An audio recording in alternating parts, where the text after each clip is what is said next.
Welcome to the Narrative Mindset Podcast.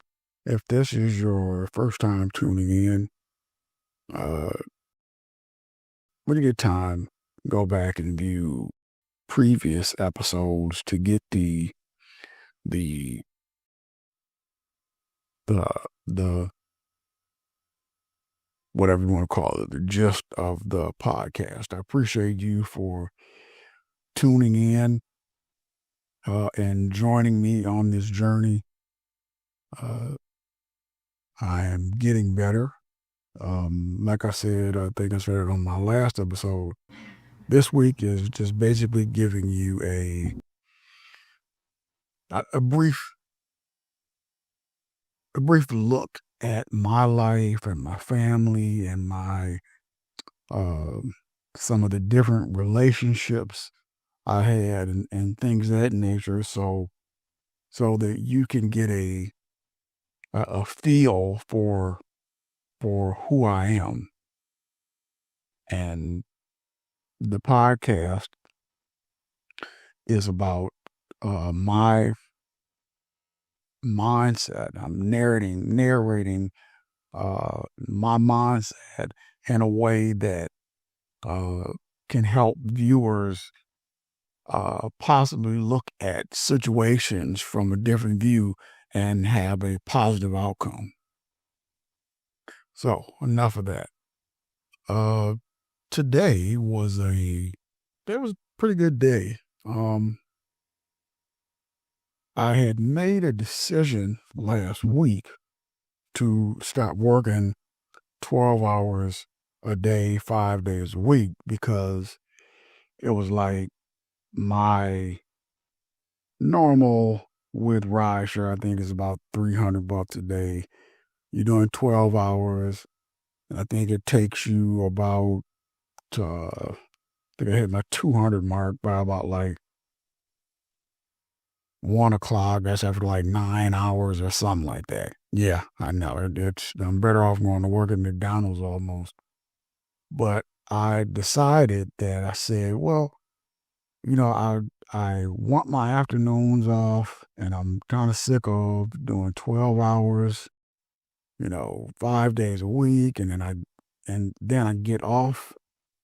I come home. I got to rush to make my lunch and try to squeeze in the podcast and a little TV, and I'm off to bed. It's just, there was just a continuous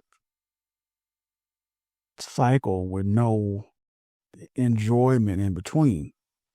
So this week I said, you know what? I'm going to change it up a little bit, and I'm going to do 8 hours a day. And then I'll have my afternoons off, and I'll be able to that'll be my enjoyment, because I'll have my afternoons off. So I'll be able to, continue working on my podcast, and I'll have a little bit of time for other things, and then off to bed or whatever. So I'm trying that out this week. Uh, and today went pretty good because I made my mark by I think it was 10 o'clock. So, I mean, that was a pretty good run. Because my mark is about $200 a day. So if I do 7 days, that'll be 1,400. It'll usually end up being around about 1,500 a week. So, I mean, that's pretty decent for a regular uh, guy working. I mean, and you got your full afternoons off. So, I mean, that's hard to beat. But enough about that. That was my morning, and then I came home to rush back to get to you fellas, to you listeners, and uh, the next section will be bringing you uh, kind of the early years of, and telling a little bit about my brother. So here we go.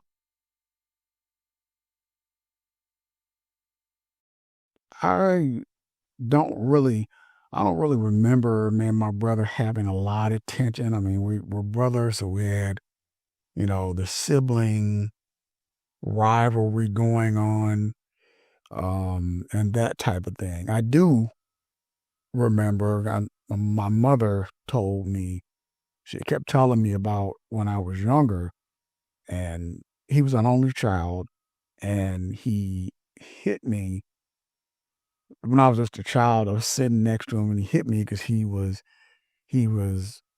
it was cute at the time with her. But you have to remember that it was the infancy of a problem later on in life that we'll get to. I might be able to get to it in this episode. If not, it'll be the next episode. But take that little tidbit of information and file it in your mind because we'll come back to it later on.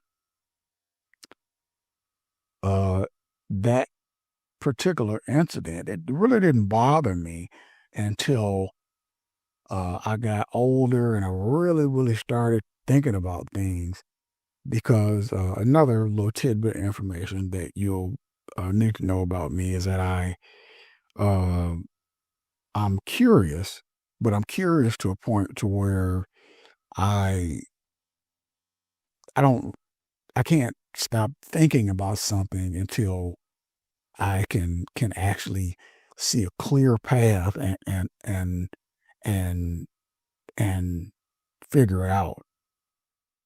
So hearing that he hit me as a baby was, at first I looked at it like, oh, whatever, but then when I found out that it was generational,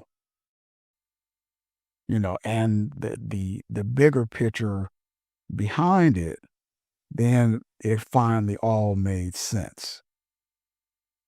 And I think that my brother,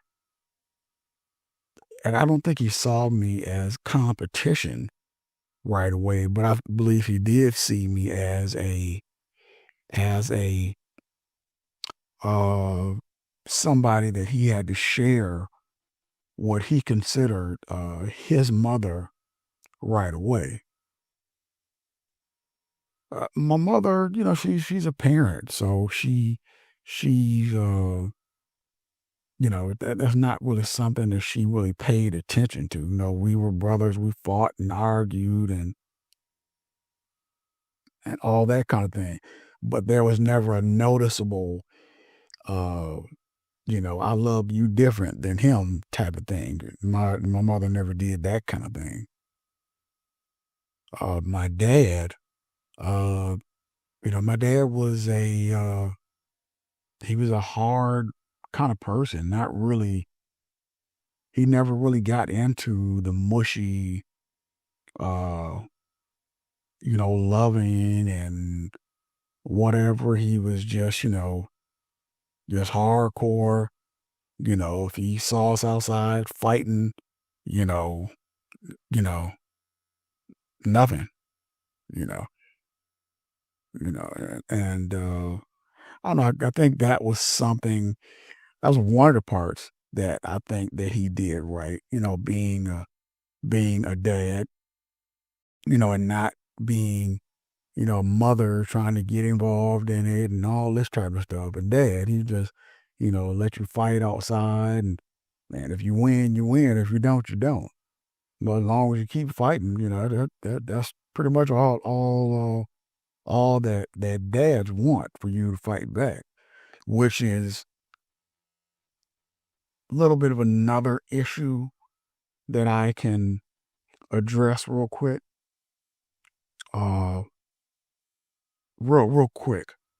But I want you to think about that as kids, we're raised to, uh, if somebody hits you, you're raised to, you better hit them back. If he hit you, you better hit him back. So it's like you, we're not raised,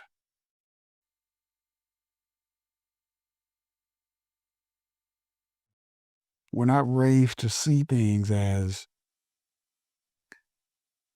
putting the bigger picture up front and then putting everything else behind it. We're not raised like that. We're just raised to, he hits you, you better hit him back, you better win, you better, this kind of thing. Which, and when you look at it in a realistic point, winning the fight means absolutely nothing. Winning the fight is not going to get you that corporate job. Winning the fight is not going to get you, that dream Tyler Perry job you're trying to get. Winning the fight is not going to get you in the goal. Winning the job is not going to, get you the house, the job, the if it gets you a woman, it's usually the wrong one because she's on a different kind of mindset. She's not on the, hey, he was able to walk away and because he got too much to lose. She's on the, oh, I'm with the the the hood guy who can, he's winning all the fights, in the neighborhood and he's a tough guy and all this kind of stuff, which would lead to other problems. But, I just wanted to talk about that real quick. Uh no, me and my brother really never talked about uh early feelings. I think that me and my brother were like oil and water, still are. You know, he was a kind of person, all kind of friends or whatever. I'm almost like an unliked person almost because I have such a a a a hard head about growth. I'm not sure if that's a I'm not sure how people feel about that, but it's definitely different.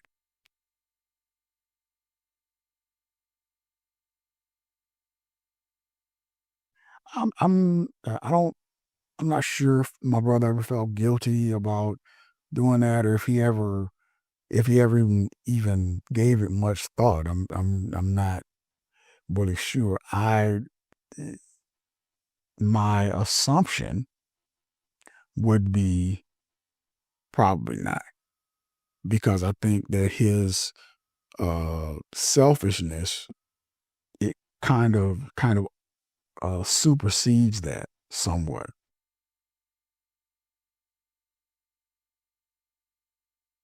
I don't think I ever felt like I had to fight for my mother's attention because, like I said, my mother was always neutral. She never got into, me and my brother fighting and all this other stuff. It was just my mother was always neutral. And as a mother, she was great at it, so I definitely give her credit for just one of the areas I give her credit. That one of the many areas, should I say. I just want to make sure I get that in there.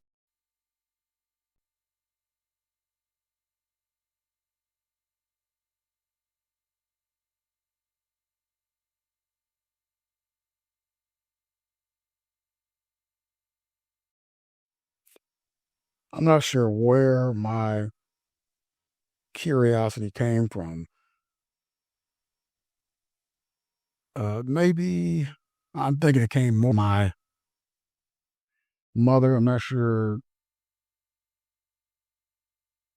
if my mother was curious when she was growing up or not, but I think it came more from my dad, I believe.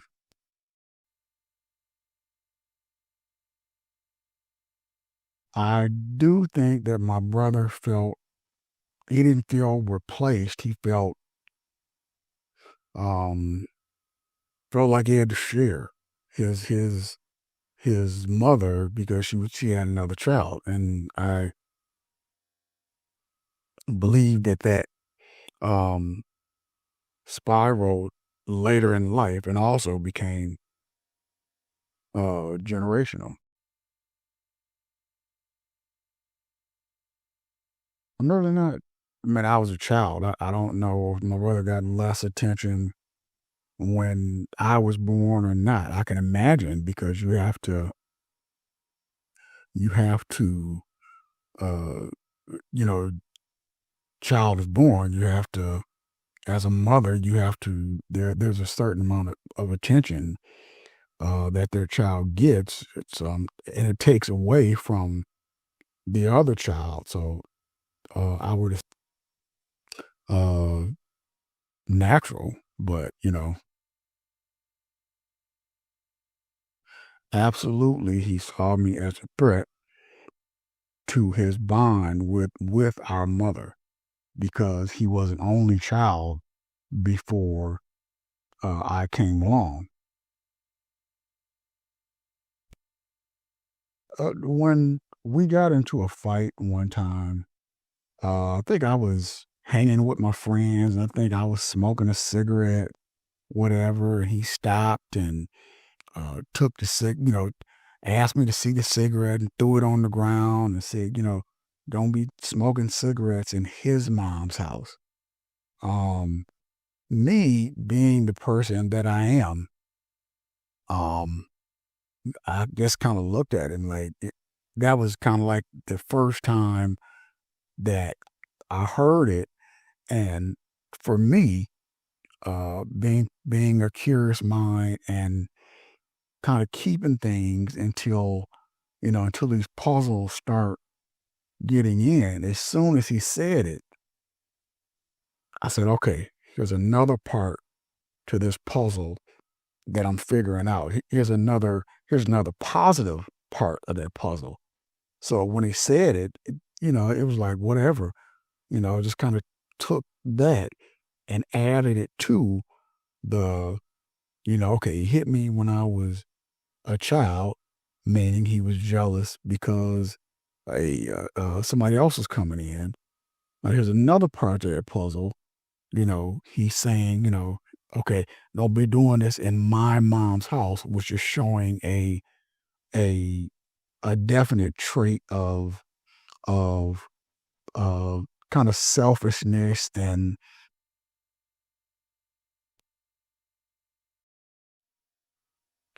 no, me and my brother never really talked about that type of thing. It was more, I think he picked up more of a trait of not only being a man, but a trait of holding your feelings, which something I do also.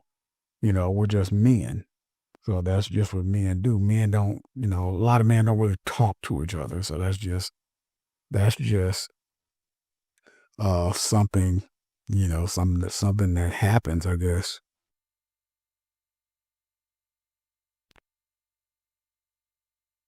I think my brother somewhat resented me, and um, I think he used that he was good at sports and everything, to mask the fact. When I was a problem child at one point, and I'm sure that he felt like, you know, he kind of wished that I wasn't there. And I think that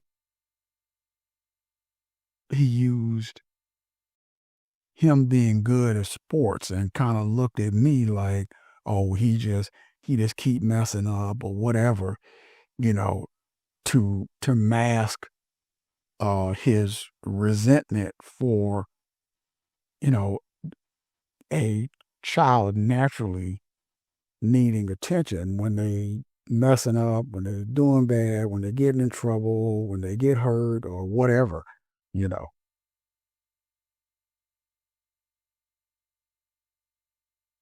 But um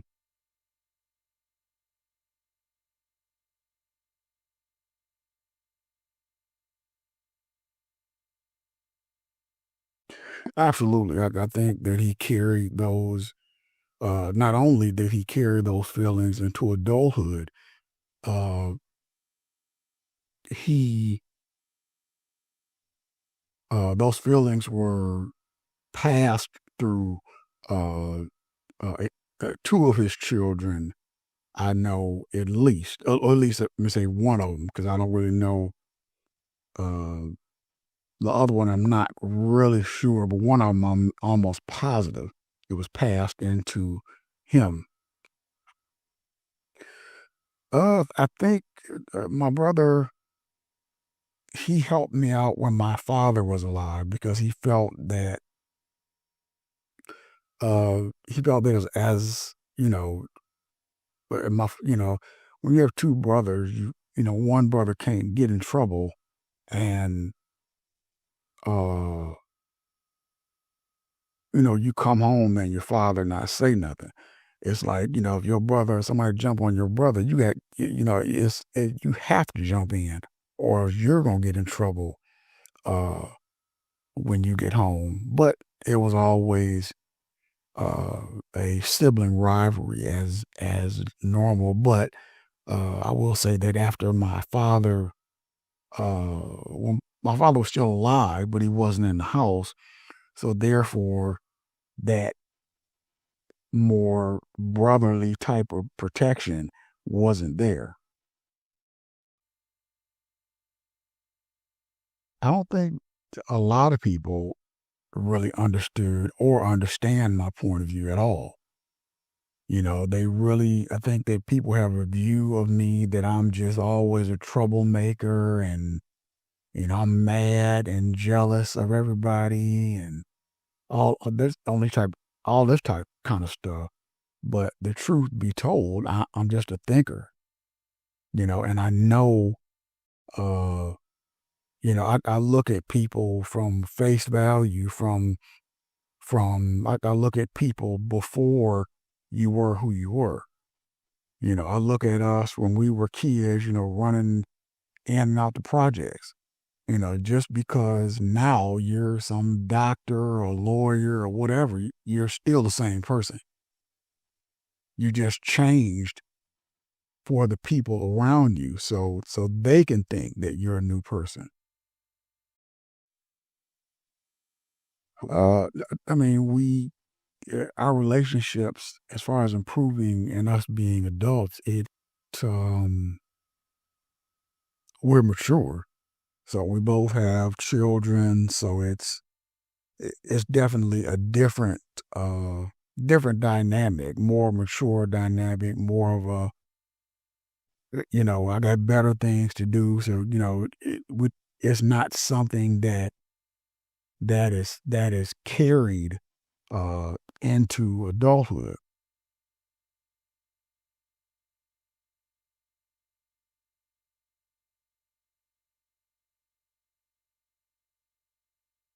Uh, Watching the same pattern as adulthood was, uh,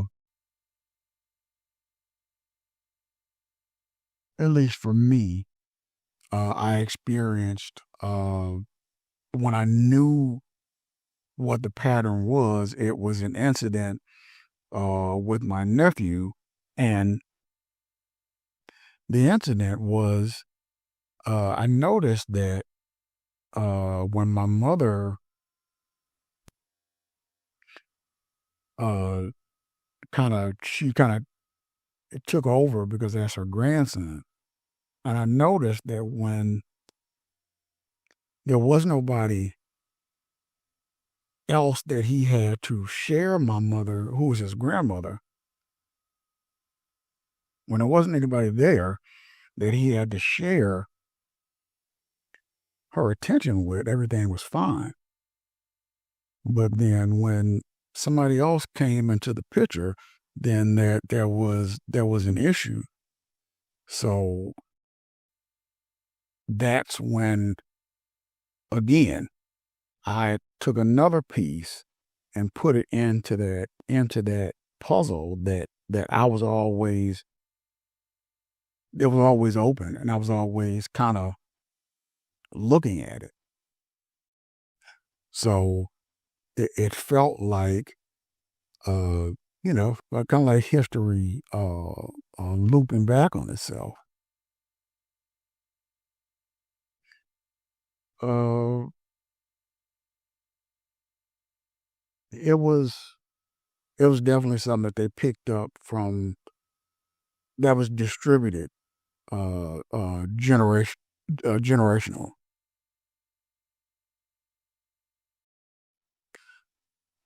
I did try to intervene. I tried to give advice. I was at one point, I was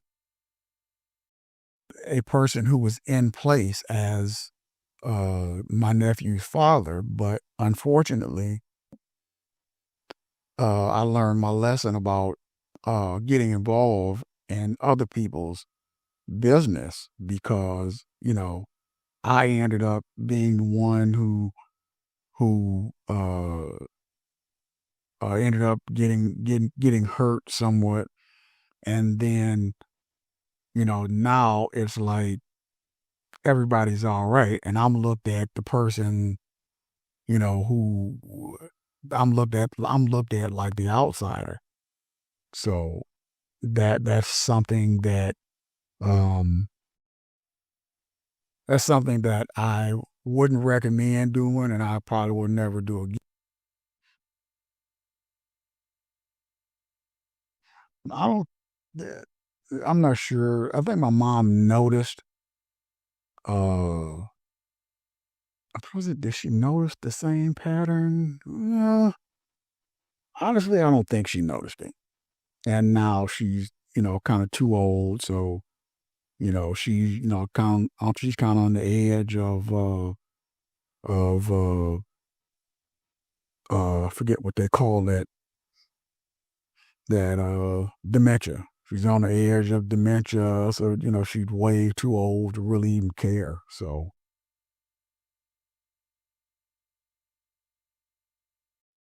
I believe the conflict was always tied to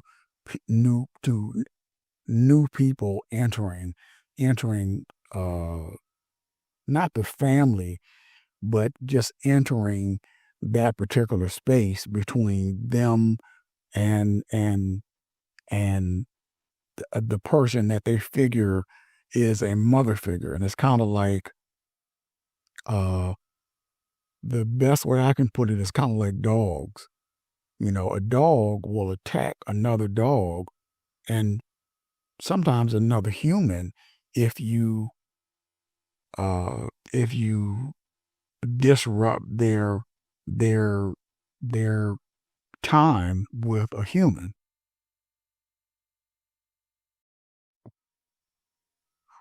I'm not sure if I would call it nature nurture because this was a definite this was a definite generational trait passed down.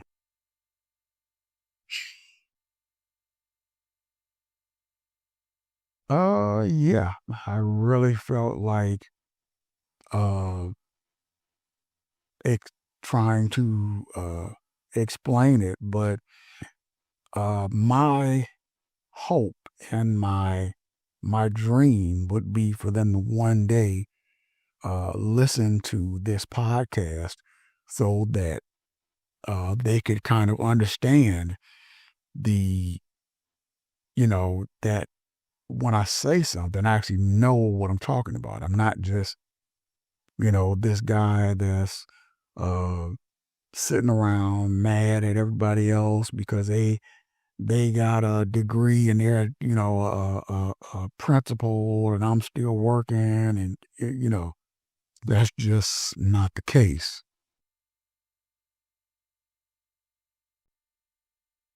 I do think that cycles can be broken, but you have to first realize that there is a problem in order to fix it and stop.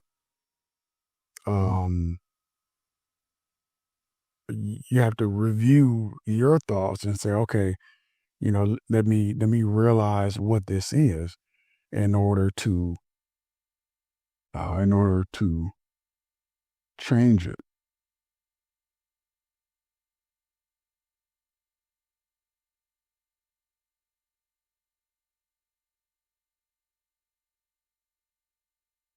I think as far as remarriage, it it it it changes because if you don't, uh, I think sometimes that your previous family can feel a little bit left out.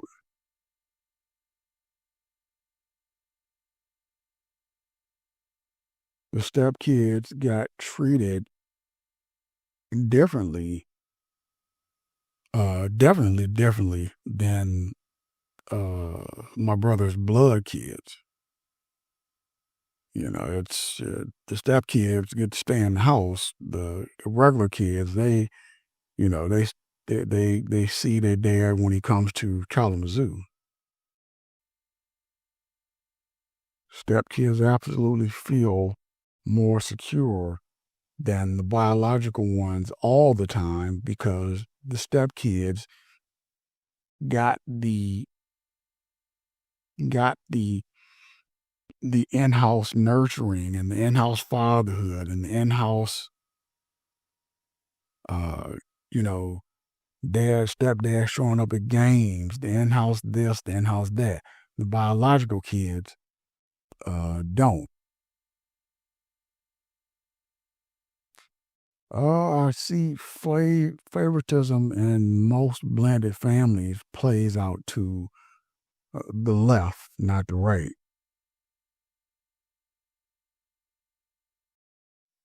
I think if you ask me, I think that my nephew struggled more with he struggled more with identity, and that's the way that he was left with when his mother when she got married. Then his dad ended up getting married, so now I think that he felt that he was kind of out there on his own somewhat.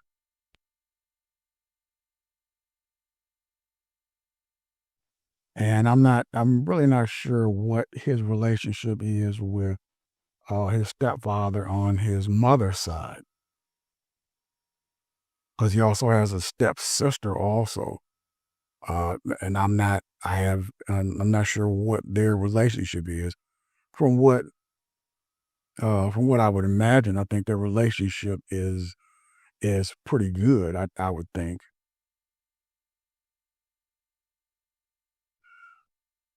The adults, how do they handle all the layers of kids? I think that one thing that my brother's ex-wife, my nephew's biological mother, and my brother, who is my nephew's biological father, I think one thing that they had in common was that they took that same original selfishness and applied it to everything else, and didn't really put too much energy on anything that wasn't that. So it's kind of like they, got married, and it's all about uh,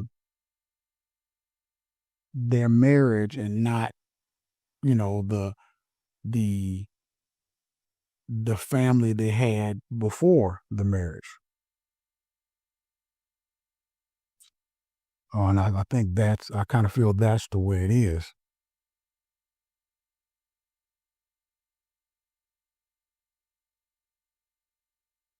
I don't really see a lot of conflict in it. It's just depends on it just depends on the step parents. Some step parents can be uh great step parents, and when they try to fill in that missing role, others can struggle with it because you're trying to you're trying to form yourself into a missing spot. So you have to really uh, uh, kind of try and understand that whole thing because, and you're also coming into uh, speaking of the missing spot. You're trying to fit into a a a uh, a hurt missing spot. It's not just a missing spot; it's a hurt missing spot. You're trying to fit into a sore that's you're trying to fit into a wide open sore, because that missing spot, there's pain there because that missing spot. They're missing a parent, they're missing uh whatever. So when you come in, it's automatically a natural um anger or a natural pushback. I'm pretty sure that it did feel unfair because I mean it would have to, you know. If you go if all you ever wanted to do was go live with your be with your father and you go live with your father and for whatever reason, because I don't know, I just know what my mother told me, for whatever reason, you know, at one point, you're told, you gotta go back to Kalamazoo. Here's a ticket, you know, you know, good luck. Go live with your grandmother, I'm not even sure he said that, because at least from what I was told, it was like he had bought him a ticket, put him on a plane, and you got to go. So you're on that plane the whole trip, the whole way back to Kalamazoo, no matter what happened, the main thing that's on your mind is why do these other two kids get to stay and I'm your biological child and I don't get to stay. So, it's 1,000,000% unfair. It depends on what stage of life that they're in. It's I'm assuming they can blame themselves. I'm not saying that they always do blame themselves, but sometimes they can, and it can lead to other mental issues. For me, it didn't really, it didn't really affect me too much because that's not my son, so I can't, you know, I can't really step in and do anything about that. So it didn't really hit me too hard, and it didn't bring about any resemblance of me and my brother or whatever we went through.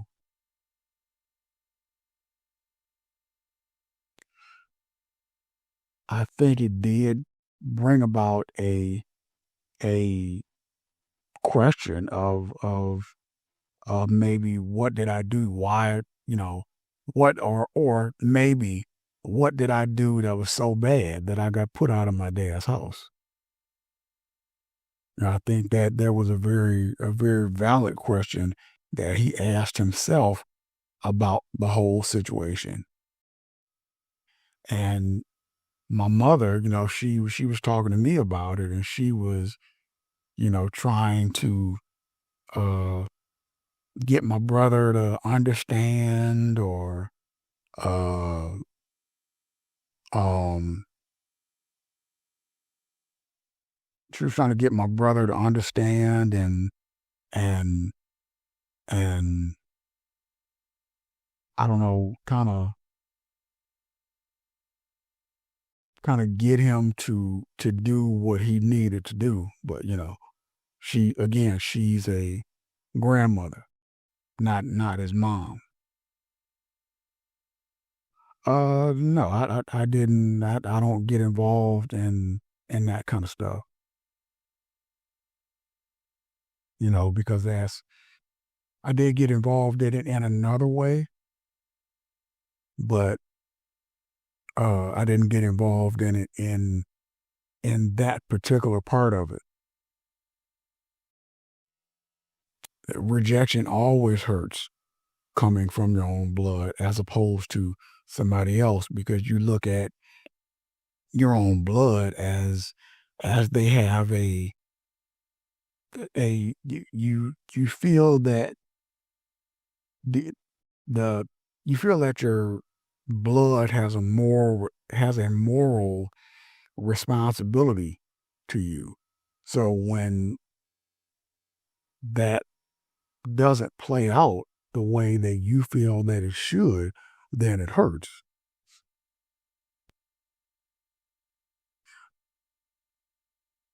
I felt some kind of way about my brother putting his son out, but as far as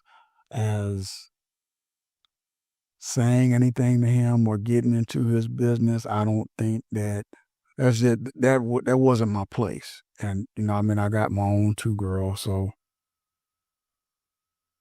I try not to get involved in those kind of things.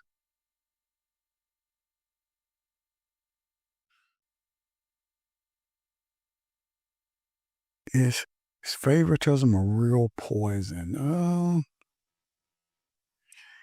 In that particular case, yes, favoritism was a real favoritism was a real issue in that particular instance because it created a divide.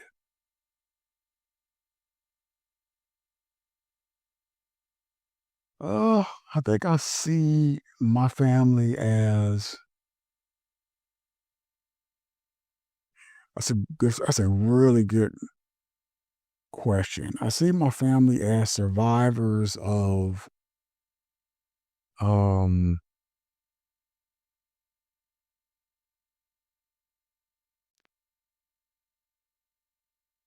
I think maybe a mix of survivors of regret and uh being able to function above it, uh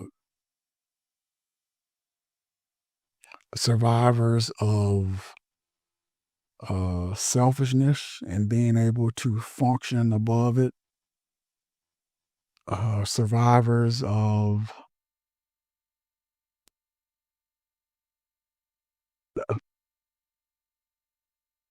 survivors of feeling of an unbelonging, disliked, hated feeling, and being able to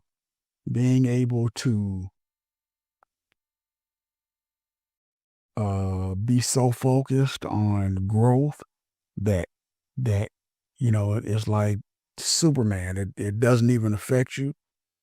I see, my family as being survivors of those things, but I don't see my family being survivors of love struggles or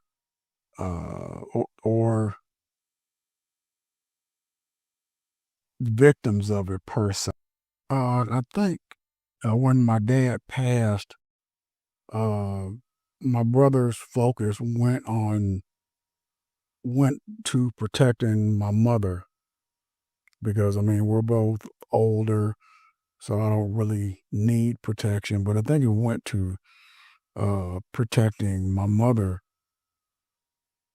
Uh, but there was still a sense of selfishness there. Um, it didn't really create any tension between us. There wasn't already really there.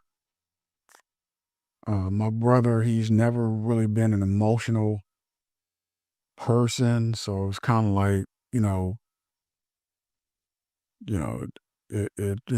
he's more of the professional. you know, I kind of held it in as much as I could, you know. Uh, didn't really see a change in my brother's personality. He's still, same person he was or whatever.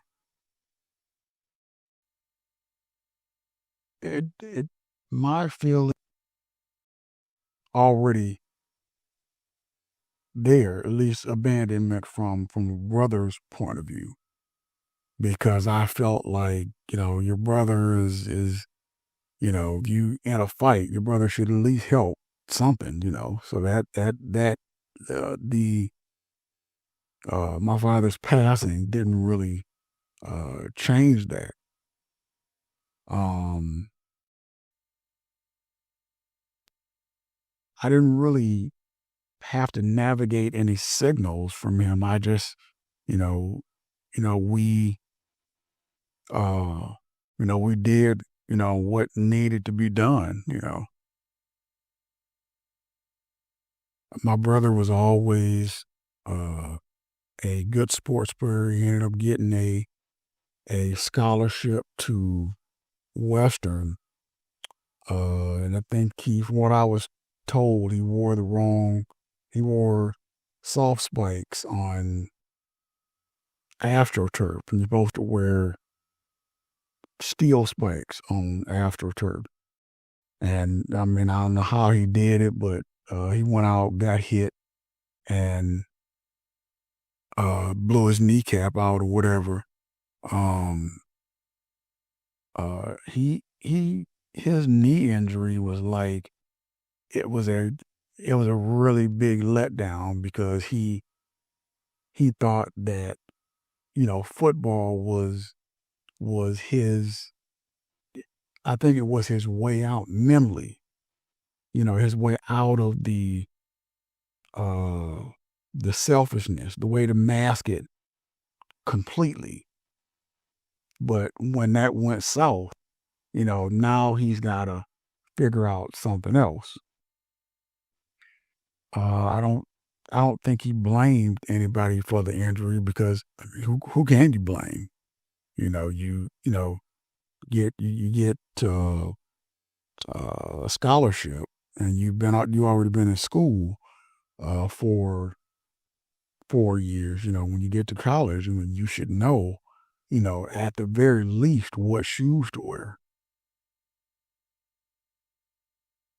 The injury, Western Michigan University, thankfully, still let him keep the full ride scholarship.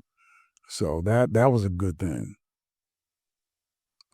He never really talked about being embarrassed or anything like that. Um, but my brother was always good uh, uh, as far as the schoolwork is concerned. So I think he kind of shifted to that and moved on with that part. I was always proud of my brother, regardless, just for getting a scholarship. I wasn't too proud of him for wearing the wrong shoes, but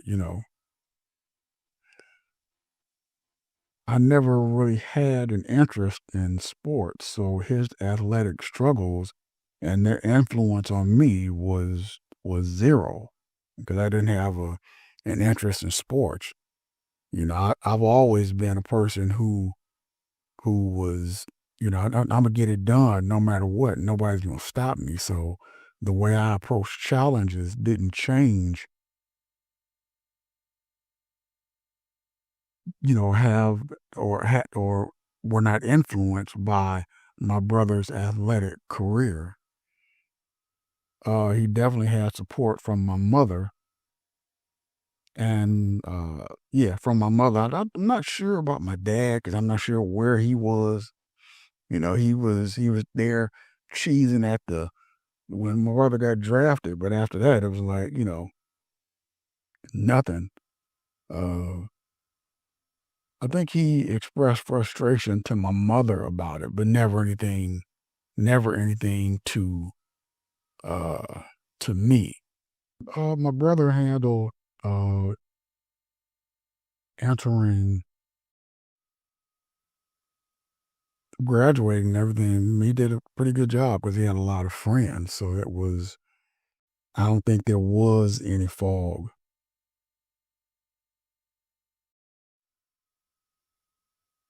I think a crucial decision that impacted his entire life was wearing the wrong shoes. I don't believe he thought through his family implications. I think it was, honestly, don't think that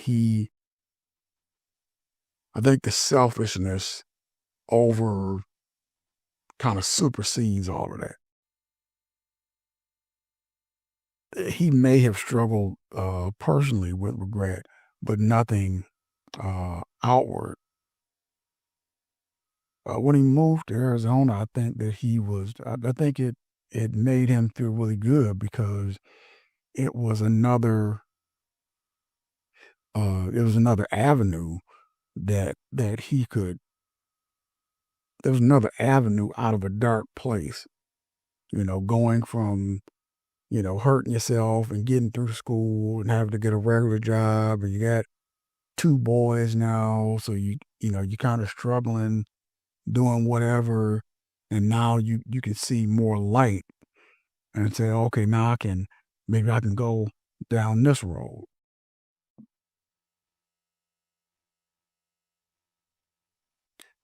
I don't think distance made him reflect on his responsibility for his sons because when he got to Arizona, he made two more kids. I think his career affected his personal life because it made him feel more like the person that I feel that he thinks he should be. So I think that's how his career affected his personal life. And I don't, in my own opinion, I don't think that he ever felt, still to this day, any conflict about leaving his sons behind.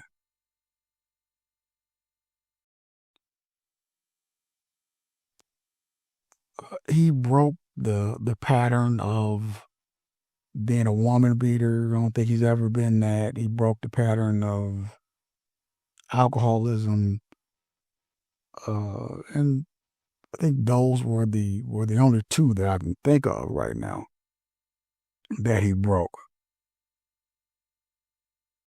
That, but watching him taking the steps that he took really didn't bother me too much because it didn't affect me or my family.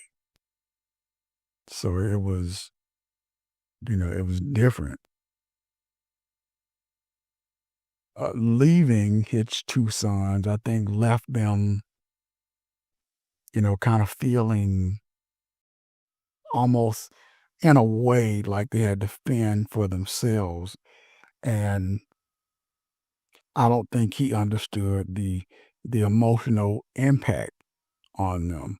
But he did try and stay in touch and guide them from a distance as much as he could. But one of his sons reacted negatively to his absence, and the other one was kind of like, kind of held it in. Me personally, I stepped in to, help one of my nephews get an apartment, get a car. He borrowed a little bit of money from me, whatever. So I stepped in kind of as somewhat as his father. Yes, I see the pattern of hurt repeating itself. I don't know what the relationship is between my nephews and their kids, but I definitely see that pattern repeating itself.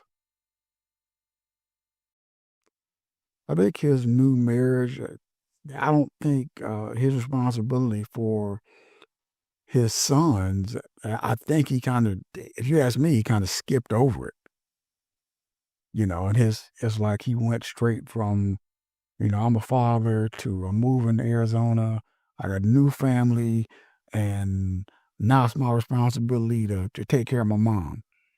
So I think he skipped right over his his responsibility to take care of his sons and just kind of just glazed right over it.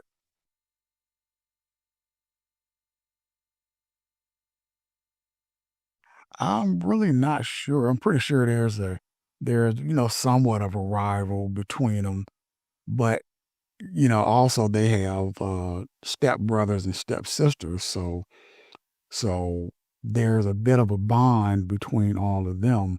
So that may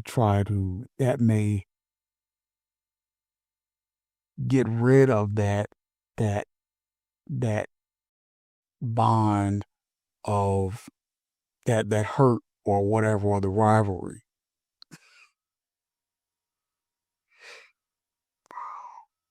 I believe so, because I believe he did struggle to balance love and discipline because he has two other kids by two different women outside of his marriage, besides his other two biological children. So, there you have it right there.